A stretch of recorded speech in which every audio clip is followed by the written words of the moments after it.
को दान करने का पुण्य फल प्राप्त होता है। इस व्रत को जो विधि विधान के साथ करता है उसके सभी प्रकार के दुख दूर होते हैं। प्रदोष व्रत के दिन विशेष प्रकार से भगवान शिव जी का सुबह और शाम के वक्त पूजन करना चाहिए। खास करके शाम के समय में जो प्रदोष काल का समय होता है उस समय में भगवान शिव जी जो कि प्रसन्न मुद्रा में होते हैं। प्रदोष काल का समय जो कि सूर्यास्त से 1 घंटे पहले और 1 घंटे बाद तक के बीच का जो समय होता है यह समय प्रदोष काल का होता है।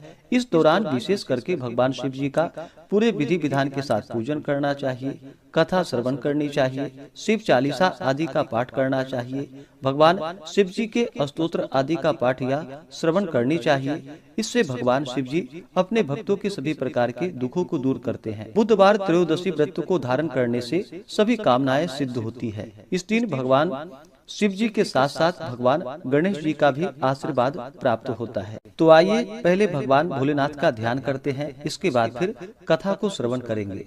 ओम ध्यायेत नित्यं महेशं रजतगिरिनिभं चारुचंद्रावतंसं रत्नाकल्पोज्ज्वलांगं परशुमृगवराभीतिहस्तं प्रसन्नं पद्मासीनं समन्तात् अस्तुतममर्ग्नैर्व्याघ्रकीर्तिं वसानं विश्वाद्यं विश्वबीजं निखिलभयहरं पंचवक्त्रं त्रिनेत्रम्। ओम नमः शिवाय।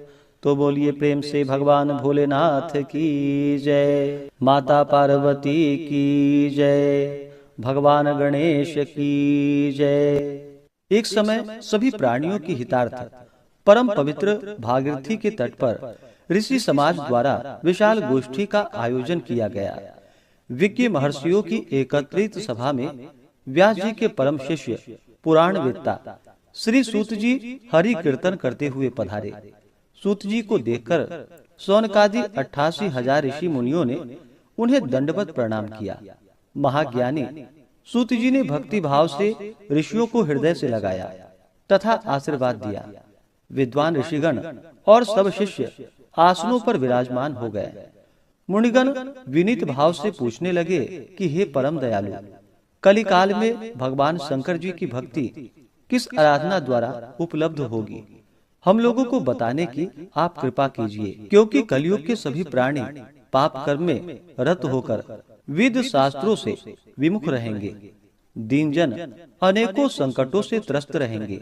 हे मुनि श्रेष्ठ, कलिकाल में सत्कर्म की ओर किसी की रुचि नहीं होगी। जब पुण्य क्षीण हो जाएंगे तो मनुष्य की बुद्धि असत कर्मों की ओर प्रेरित होगी, जिससे दुर्विचारी पुरुष वंश सहित समाप्त हो जाएंगे। इस अखिल भूमंडल पर जो मनुष्य ज्ञानी होकर ज्ञान की शिक्षा नहीं देता, उस पर परम पिता परमेश्वर कभी प्रसन्न नहीं होते। हे महामुने, ऐसा कौन सा उत्तम व्रत है जिससे मनोवांछित फल की प्राप्ति होगी? कृपा कर आप मुझसे कहिए। ऐसा सुनकर दयालु हृदय श्री सूत जी कहने लगे कि हे श्रेष्ठ मुनियों तथा सौनक जी, आप धन्यवाद के पात्र हैं। आपके विचार सराहनीय हैं एवं प्रशंसनीय हैं। आप वैष्णवों में अग्रगण्य हैं, क्योंकि आपके हृदय में सदा परहित की भावना रहती है। इसलिए हे शौनकादि ऋषियों, आप सुनो। मैं उस व्रत को आपसे कहूँगा जिसके करने से सब पाप नष्ट हो जाते हैं। धन वृद्धि कारक, दुख विनाशक, सुख प्राप्त कराने वाला, संतान देने वाला, मनोवांछित फल प्राप्ति कराने वाला यह व्रत तुमको सुनाता हूँ, जो किसी समय भगवान शंकर जी ने सती जी को सुनाया था और उनसे प्राप्त यह परम श्रेष्ठ उपदेश मेरे पूज्य गुरु जी ने मुझे सुनाया था, जिसे आपको समय पाकर शुभ वेला में मैं सुनाता हूँ। आयु वृद्धि, स्वास्थ्य लाभ हेतु रवि प्रदोष का व्रत करे। अभिष्ट सिद्धि की प्राप्ति के लिए सोम प्रदोष का व्रत करे।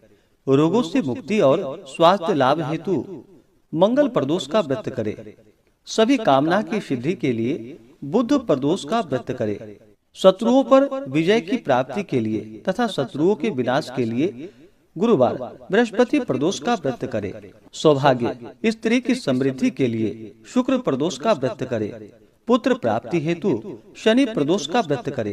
प्रदोष व्रत के दिन प्रातः काल स्नान कर निराहार रहकर शिव जी का ध्यान करे। शिव जी के ध्यान में मग्न हो शिव मंदिर में जाकर शंकर जी की पूजा करे। पूजा के पश्चात अर्धपुंड त्रिपुंड का तिलक धारण करे। बेलपत्र चढ़ाएं, धूप दीप अक्षत से पूजा करे। ऋतु फल चढ़ाएं। ओम नमः शिवाय मंत्र का रुद्राक्ष की माला से जप करे। ब्राह्मणों को भोजन कराकर सामर्थ्य के अनुसार दक्षिणा दे। तत्पश्चात मौन व्रत धारण करे।